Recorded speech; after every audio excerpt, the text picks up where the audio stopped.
Welcome again to another episode of the WSXM podcast, where United Africa is an undisputed Africa. So, at the 30th anniversary of commemorating the genocide that happened in Rwanda, President Kagame gave a speech, a brilliant speech. But in this speech, there's a part of it where he explained about personal loss during the genocide period, where he lost a cousin that works for the UN. So let's take a listen to what he said about it, and then also let me know what you think about it in the comment section as well. I want to share a personal story, which I usually keep to myself.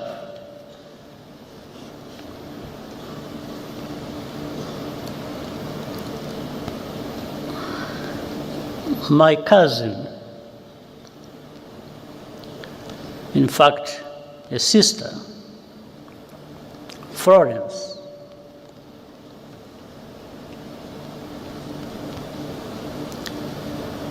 worked for the United Nations Development Program in Rwanda for more than 15 years.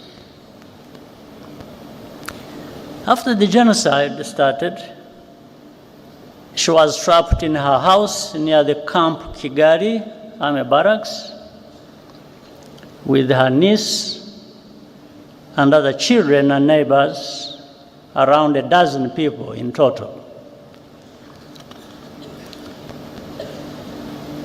The telephone in Francis' house still worked, and I called her several times using my satellite phone. Each time we spoke, she was more desperate, but our forces could not reach the area. When the commander of the UN peacekeeping mission, General Dallaire, visited me where I was in Mulindi, I asked him to rescue Florence. He said he would try.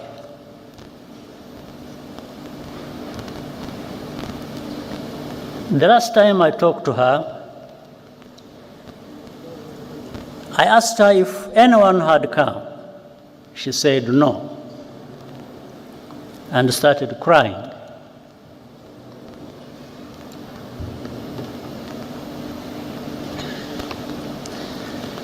Then she said, "Paul, you should stop trying to save us. We don't want to live anymore anyway."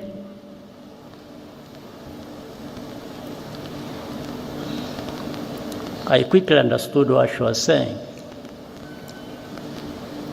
and she hung up.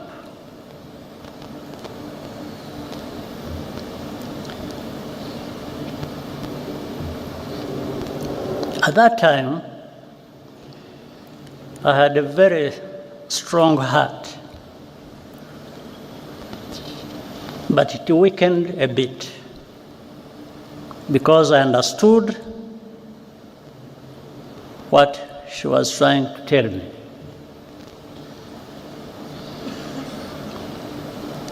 On the morning of May 16th, following a month of torture, they were all killed, except for one niece who managed to escape, and thanks to a good neighbor. It later emerged that a Rwandan working at the UNDP betrayed his Tutsi colleagues to the killers. Witnesses remember him celebrating Florence's murder the night after the attack. He continued his career with the United Nations for many years, even after evidence implicating him emerged. He's still a free man, now living in France.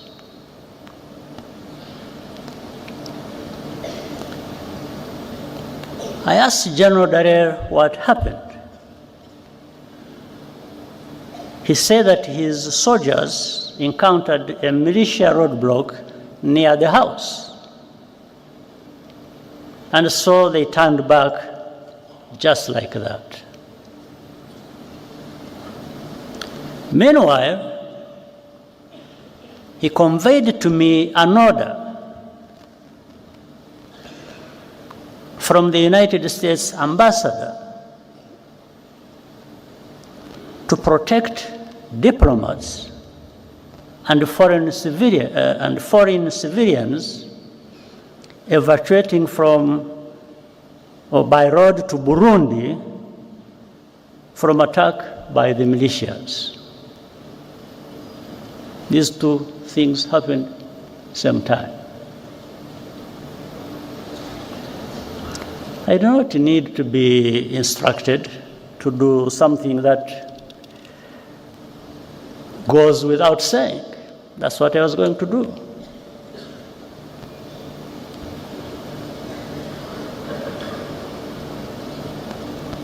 But the militias ran away, or rather peacekeepers ran away from militias, were manning a roadblock,